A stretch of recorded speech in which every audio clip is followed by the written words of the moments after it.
عشق شبیر کے سانچے میں مجھے ڈالا ہے، ہوں عزادار تو معیار میرا اعلیٰ ہے، جان دے دوں گا میں عزائے ولائے شاہ کے لیے، میری ماں نے مجھے ماتم شبیر کے لیے پالا ہے۔ شاعر کسی خیال کا ہو یا کوئی ادیب، وائس کسی دیار کیا ہو یا کوئی نقیب، تاریخ بولتا ہے جہاں کوئی بھی خوش نصیب، اس طرح بات کرتا ہے احساس کا نقیب۔ دیکھو تو سلسلہ ادب مشرقین کا، دیکھو تو سلسلہ ادب مشرقین کا، دنیا کی ہر زبان پہ ہے قبضہ حسین کا۔ بسم اللہ الرحمن الرحیم۔ انما یرید اللہ لیذھب عنکم الرجس اہل البیت ویطہرکم تطہیرا۔ اللہم صلی علی محمد و آل محمد۔ میرے معزز ناظرین و سامعین، آج محرم الحرام کے حوالے سے آپ کے سامنے پروگرام پیش کیا جا رہا ہے۔ ہمارے مولا حسین علیہ السلام کیسے اور کیوں مدینہ کو چھوڑ کے مکہ میں اور مکہ کو چھوڑ کے ہجرت کر کے وہ کربلا میں آئے، اور یہ کربلا کا واقعہ کیوں پیش آیا۔ تمام دنیا کے لوگ، تمام مذاہب، غیر مسلم بھی مولا حسین کو مانتے ہیں، ان کے جذبات کو مانتے ہیں، ان کی قدر کرتے ہیں۔ میرے معزز ناظرین و سامعین، آج کربلا کے حوالے سے میرے جو مہمان ہیں علامہ کاظم رضا ترابی صاحب، جو کہ گجرانوالہ سے تعلق رکھتے ہیں اور ایران قوم سے پڑھ کے آئے ہیں۔ آئیے ہم آپ کی ملاقات کرواتے ہیں اپنے مہمان کے ساتھ۔ السلام علیکم۔ وعلیکم السلام ورحمۃ اللہ وبرکاتہ۔ اچھا مولانا صاحب، سب سے پہلے میرا آپ سے سوال ہے کہ حسین کون تھے؟ ان کے تعارف کے بارے میں تھوڑا سا ہمیں بریف کیجیے۔ بسم اللہ الرحمن الرحیم۔ سب سے پہلے میں QS TV اور اس کے CEO اکبر علی بٹی صاحب کو اور آپ کا انتہائی مشکور ہوں کہ آپ نے ماہ محرم الحرام کی عشرہ اولیٰ کی مناسبت سے یہ علمی اور معلوماتی نشست کا اہتمام کیا، اور انشاءاللہ یہ آپ کی کاوش اہل علم لوگوں کے لیے پسندیدہ کاوش ہوگی، اور آپ کی یہ کاوش میرے ملک کی سلامتی اور اتحاد بین المسلمین کے لیے ایک بہترین کاوش ہوگی۔ اللہ آپ کو اس کی جزائے خیر دے۔ آمین۔ آپ نے سوال کیا ہے کہ امام صلی اللہ علیہ وسلم کون تھے، تو ان کے تعارف کے لیے قرآن پاک کی آیت ہے سورہ احزاب کی، انما یرید اللہ لیذھب عنکم الرجس اہل البیت ویطہرکم تطہیرا۔ اس آیت کی روح سے تمام مسالک کے نزدیک وہ اہل بیت رسول سے ہے۔ دوسرا سورہ آل عمران کی 60 نمبر آیت ہے، فمن حاجک فیہ من بعد ما جاءک من العلم فقل تعالوا ندعو ابناءنا وابناءکم۔ اس آیت مباہلہ کے نزدیک کے مناسبت سے وہ مباہلے میں پیغمبر صلی اللہ علیہ وسلم کے بیٹے ہیں۔ دوسرا حدیث رسول کے ذریعے تعارف کروا دوں تو اس کے لیے حدیث رسول ہے کہ نبی پاک نے فرمایا، حسین منی وانا من الحسین، حسین مجھ سے ہے، میں حسین سے ہوں۔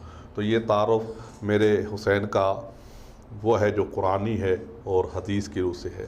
دوسرا تعارف ظاہری یہ ہے کہ وہ جناب سیدہ زہرا سلام اللہ علیہا کے نور نظر ہیں، امیر المومنین علی بن ابی طالب کے لخت جگر ہیں، اور محسن اسلام ہیں، قاری نوک ثنا ہیں، اور محسن انسانیت ہیں، محسن اسلام ہیں، اور ہم تمام مسلمانوں کے لیے مشترکہ ہستی بعد از پیغمبر اگر کوئی ہے تو وہ جناب امام حسین علیہ السلام کی ذات مقدسہ ہے، کہ جس کا احترام صرف اسلام میں ہی نہیں بلکہ تمام ادیان میں پایا جاتا ہے۔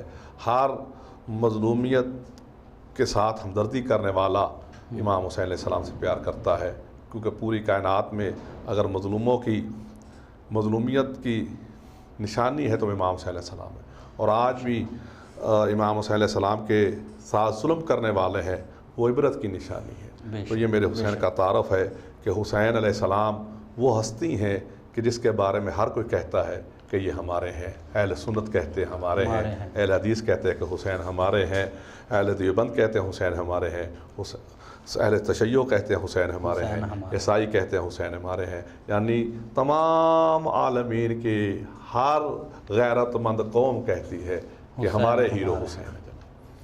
ماشاءاللہ۔ اچھا مولانا صاحب، ابھی آپ نے بات کی حسین و منی وانا من الحسین، یہ حدیث پیغمبر صلی اللہ علیہ حدیث وسلم پیغمبر صلی اللہ علیہ وسلم ہے، تو اس میں حسین و منی، حسین مجھ سے ہے، اس کی تو بات سمجھ آتی ہے جی کہ حسین مجھ سے ہیں، کیونکہ نبی کریم صلی اللہ علیہ وسلم حسین کے نانا ہیں، وہ سمجھ آتی ہے۔ وَأَنَا مِنَ الحسین، حسین مجھ سے ہے، میں حسین سے ہوں۔ جی اس کا کائنڈلی ہمیں تھوڑا سا، آپ نے بڑا اچھا سوال کیا کہ پہلا حصہ تو آپ کو سارے سمجھ کو کہ نواسے ہیں کہ جی حسین جی۔ مجھ سے ہیں، اب رسول حسین سے کیسے ہیں؟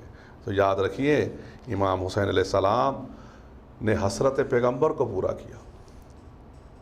دیکھیں ماشاء اللہ، میرے پیغمبر کی حسرت تھی شہادت، بے شک، یہ میں جو متفق علیہ بات کرنا چاہتا ہوں، جو اہل تسنن اور تشیع کے ہاں نزدیک متفقہ ہے کہ ایک ہے شہادت سری، شہادت سری، یعنی خفیہ کا، ٹھیک ہے، اور ایک ہے شہادت جہری جو ظاہراً ہے۔ تو پیغمبر صلی اللہ علیہ وسلم کی حسرت تھی کہ یہ مجھے شہادتیں ملے، تو شہادت سری امام حسن کے حصے میں آئی کہ وہ زہر سے شہید کیا گیا، بے شک، اور شہادت جہری امام حسین علیہ السلام کے حصے میں آئی۔ کیونکہ اس دین پیغمبر کو، کلمہ اسلام کو، اگر آگے بات میں شاید میں آپ سے کروں کہ امام حسین علیہ السلام کربلا میں کسے بچانے گئے؟ دین کو، دین کو۔ بے شک، آپ سنیں نا کہ دین کیا ہے؟ پیغمبر صلی اللہ علیہ وسلم کی کے نام، پیغمبر صلی اللہ علیہ وسلم کے اسوہ حسنہ کا نام دین ہے۔ بے شک، اب دین بچانا نبی کو بچانا ہے، تو پیغمبر صلی اللہ علیہ وسلم نے جو کہا کہ میں حسین سے ہوں، اس کی تشریح یہی ہے کہ میری جس نے عزت کرنی ہے اس کے لیے لازم ہے کہ میرے حسین کی کرے۔ حسین کی عزت پیغمبر کی عزت ہے، حسین کا احترام پیغمبر کا احترام ہے، حسین کا قتل پیغمبر کا قتل ہے۔ ماشاءاللہ جی، بہت خوبصورت گفتگو۔ رب کی توحید کلمہ نبی کا، ولائے مرتضیٰ، رب کی توحید کلمہ نبی کا، ولائے مرتضیٰ، سب کو بچانے چل پڑا قافلہ حسین کا۔ اب مولانا صاحب، امام علی مقام حضرت امام حسین علیہ السلام نے مدینہ کیوں چھوڑا؟ کیا وجوہات تھی جن وجوہات پہ آپ کو مدینہ سے ہجرت کرنی پڑی؟ ماشاءاللہ اچھا سوال ہے آپ کا، معلوماتی سوال ہے کہ ایک یعنی بحث طلب سوال ہے۔ جی امام حسین مدینہ کیوں چھوڑا؟ دیکھیے امام حسین علیہ السلام کو بلایا گیا اور طلب کیا کہ بیعت کے لیے، بیعت طلب کی، یہ بھی آگے ایک پھر بیعت ہے کہ کیوں طلب کی گئی، یہ بات کریں گے۔ اب جو جتنا سوال آپ کا اسی کا اتنا جواب سن لیجیے کہ مدینہ کیوں چھوڑا۔ آپ یاد رکھیے اس مدینے کی حرمت ہم مسلمانوں کے لیے مکے کی طرح ہے۔ بے شک، مکہ بلد الامین ہے، ماشاءاللہ، اور مدینہ تو رسول حرمت والا شہر، حرمت والا شہر ہے۔ اس شہر کی حرمت کو قائم رکھنے میں آل محمد کا بڑا کردار ہے۔ اسی شہر میں صحابہ کا قتل ہوا، اسی شہر میں 2 خلفاء کا قتل ہوا۔ اس شہر کی حرمت کو بچانے کے لیے دیکھیے مطالبہ یزید کی طرف سے یہی تھا کہ یا بیعت لے لو یا امام حسین کا سر بیٹ دو، ٹھیک؟ قتل امام حسین ہونا ہی تھا، شہادت امام حسین کے حصے میں تھی، لیکن حرمت مدینے کا بچانا بھی تو حسین کا فرض ہے نا۔ بے شک، جس شہر کو چومنے سے ہم یعنی کہ رکتے نہیں ہیں، اسی شہر میں اس کے نواسے کا قتل ہو جاتا تو پھر اس کی حرمت کہاں رہتی؟ تو پیغمبر صلی اللہ علیہ وسلم کے اس شہر مدینہ کی حرمت کو مقدم رکھنے کے لیے، اور دوسری بات ہجرت بھی تو سنت رسول ہے نا۔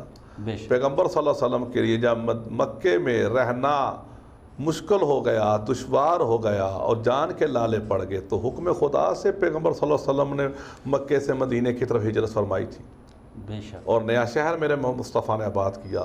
تو حسین پھر میرے نبی کی نور عین ہے، تو اس نے بھی اپنا شہر حرمت مدینہ بھی بچائی، حرمت مکہ بھی بچائی، اور اپنے شہر کو کربلا کو بھی آباد کیا۔ تو مین مقصد حرمت مدینہ کو بچانا تھا۔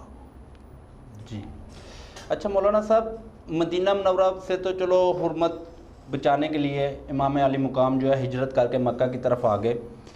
مولا حسین مکہ میں سے حج کیے بغیر اپنے حج کو عمرہ میں تبدیل کر کے وہاں سے آپ نے ہجرت کی۔ بڑا اچھا سوال ہے یہ بھی، پھر یہ دیکھیں سوالوں سے سوال نکلتے رہتے ہیں۔ جی جی، یہی علم کی خاصیت ہے کہ جب آپ علم میں چلے جائیں تو پھر سوالوں کے سوال۔ اب پچھلا سوال تھا مدینے سے کیوں گئے، جی جی، تو وہاں جواب ہے حرمت مدینہ۔ حرمت مدینہ۔ اب وہاں پہ بھی قتل حسین کے ارادے تھے کہ یا سرد بیچ دو یا بیت کے بیچ دو، یہی چیزیں تھیں۔ اب مکے میں امام صلی اللہ علیہ وسلم 3 ماہ رہے ہیں، 28 رجب کو مدینے سے چلے، 3 شعبان کو مکہ پہنچے، اور ذی الحجہ کا مہینہ شعبان سے لے کر ذی الحجہ کے مہینے تک وہیں رہے۔ جی بالکل۔ یوم عرفہ کو حج کے احرام کو عمرے میں بدلا، کیوں؟ بلد الامین ہے مکہ، قرآن کی آیت ہے کہ یہ بلد الامین امن والا شہر ہے، اور آپ کو علم ہے کہ جو حج کی جو عبادت ہے یہ ایک حساس ترین عبادت ہے، اس میں کسی جاندار کا نقصان نہیں کر سکتے۔ اب اسی حج کے دوران حاجیوں کے لباس میں قتل حسین کے لیے لوگ آئے ہوئے تھے، جن کا ارادہ یہی تھا کہ امام حسین کو دوران طواف ہم قتل کر دیں گے، اور شور مچ جائے گا کہ جس شہر میں نواسہ رسول محفوظ نہیں، جس عبادت کے دوران نواسہ رسول قتل ہو جائے تو عبادت ہی موقوف ہو جائے۔ اور اس کی یہی وجہ ہے کہ امام صلی اللہ علیہ وسلم جب مکے سے ودا ہوئے تو خانہ کعبہ کے غلاف کو پکڑ گیا کہ اے کعبہ گواہ رہنا، میں حسین تیری حرمت کے لیے جا رہا ہوں، میں نہیں چاہتا کہ میرے خون کے چیٹے تیرے غلاف پہ پڑے اور تیرا حج ساقط ہو جائے۔ اور یہی وجہ کہ وہ وداعی خطبہ دے کے امام صلی اللہ علیہ وسلم حج کی حرمت کو بچانے کے لیے، خانہ کعبہ کی حرمت کو بچانے کے لیے، بلد الامین کی حرمت کو بچانے کے لیے امام حسین علیہ السلام نے اہم ترین عبادت حج تھی، اس کو عمرے میں بدلا اور مکے سے بھی نکل گئے تاکہ حرمت مکہ قائم رہے۔ اچھا مولانا صاحب، یزید امام حسین علیہ السلام سے بیعت کیوں مانگ رہا تھا؟ اس کی کیا وجوہات تھیں؟ اب یہ 1400 سالہ سوال ہے، جی جی، اور اس کی کئی توجیحات، کئی جوابات تاریخ میں اس پہ دفتر در دفتر لکھے جا چکے ہیں۔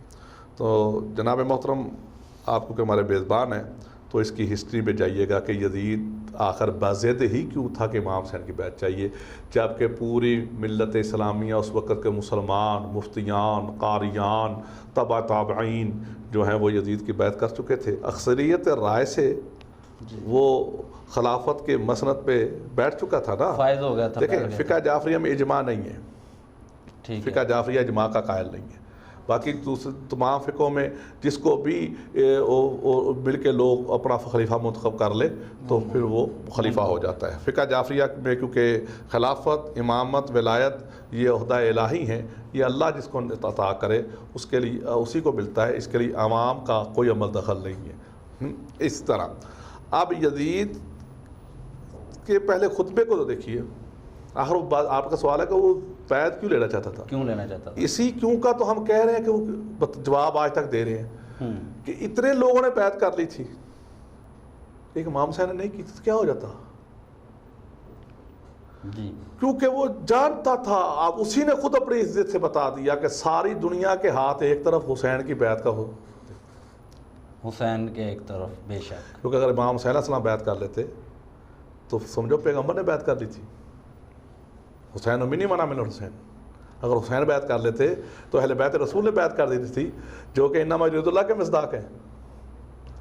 ٹھیک، تو یزید باضد اسی لیے ہے کہ حسین بیعت کرے، کیونکہ حسین کی بیعت ساری دنیا کے مسلمانوں کی بیعت سے بدنی ہے، اور اسی لیے اس نے جبر بھی کیا، مدینہ چھوڑنا پڑا امام حسین کو، مکہ چھوڑنا پڑا، اور پھر یہ جائے کہ ان کو آخری طور پہ کربلا کے صحرا میں گھیر لیا گیا، اور ایک ہی شرط رکھی گئی، یا جان دے دیں یا بیعت دے دیں۔ تو امام حسین علیہ السلام نے سر دینا قبول کیا، لیکن اپنا ہاتھ، جس کے لیے آپ کے ساتھ شعر بھی ہے کہ سرداد ندا در دست یزید حقا کے بنائے، آپ سن حقا کے بنائے لا الہ الا حسین، حسین بنائے لا الہ ہے، اور یزید لا الہ کی جو بنا ہے اس کی بیعت مانگ رہا تھا، اس لیے باضد تھا وہ۔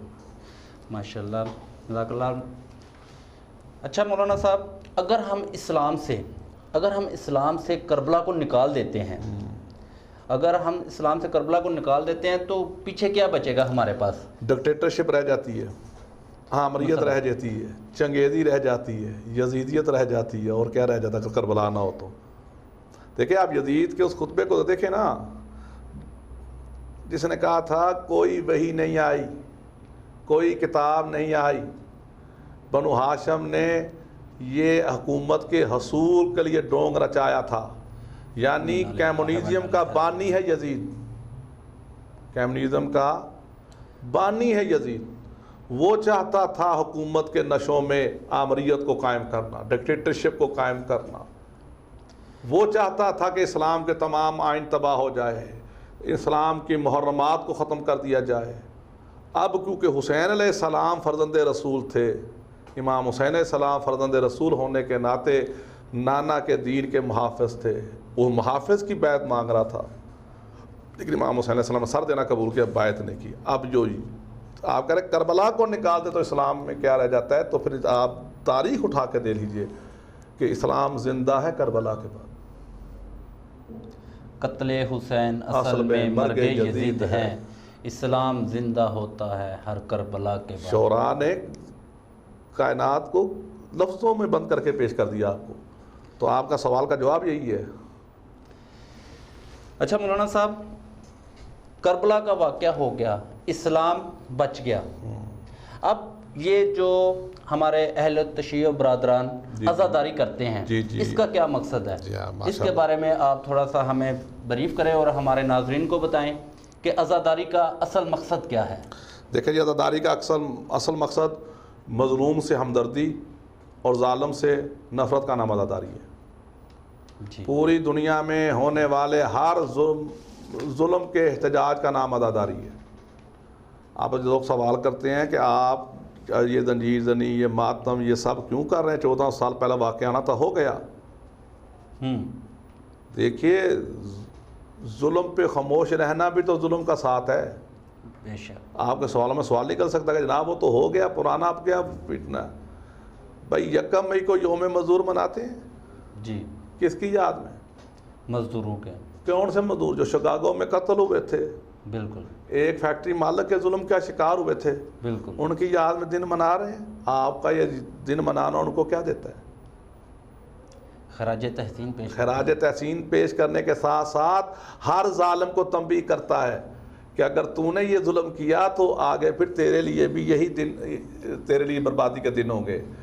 کربلا میں جو ظلم و نواسہ رسول کے ساتھ ہوا ہے، اس کے اوپر احتجاج کا نام عزاداری ہے۔ اگر یہ عیسائی کربلا میں ہوتے، غیر مسلموں نے مارا ہوتا تو شاید اس طرح جوش و خروش نہ ہوتا۔ دیکھیے، ہماری عزاداری کا نتیجہ ہے، اس عزاداری کا مقصد یہ ہے کہ دنیا کے سامنے قتل حسین چھپ نہ جائے، اور لوگ آج بھی یزید کو اپنا امیر المومنین مانتے ہیں۔ جہاں جہاں پہ عزاداری ہے نا، وہاں پہ یزیدیت گالی ہے۔ جہاں پہ عزاداری نہیں ہوتی، وہاں پہ لوگ بڑے بچوں کا نام یزید رکھتے ہیں۔ اس کا مقصد یہ ہے کہ یزیدیت گالی ہے، اور اس کے ظلم کے اوپر پردہ نہ ڈال دیا جائے۔ لوگ اس کی وکالتیں کر رہے ہیں نا در پردہ، اپنے چینل بنا کر، اپنے یوٹیوب پہ تصویریں چڑھا کر کہ یزید بڑا مظلوم تھا، اس کو پتہ ہی نہیں تھا، وہ تو امیر المومنین تھا، وہ خلیفہ تھا، یہ تھا، وہ تھا۔ اس کا مطلب ہے کہ یزیدیت کے پیروکار ہے نا۔ بالکل ہے۔ تو اب ان کو روکنے کا مقصد کیا ہے؟ اس کو روکنے کا ہدف کیا ہے؟ اس کو روکنے کا پوائنٹ کیا؟ عزاداری۔ جہاں جہاں عزاداری ہے، جہاں جہاں شیعہ سنی مل کے امام حسین کی خراج عقیدت کے جلوس نکالتے ہیں، عزاداری اور اس پہ ہونے والے ظلم پہ احتجاج کرتے ہیں، تو وہاں پہ یزیدیت گالی ہے۔ اور جہاں پہ عزاداری نہیں ہے، وہاں پہ لوگوں نے بچوں کا نام یزید رکھے ہیں، وہاں یزید امیر المومنین ہے۔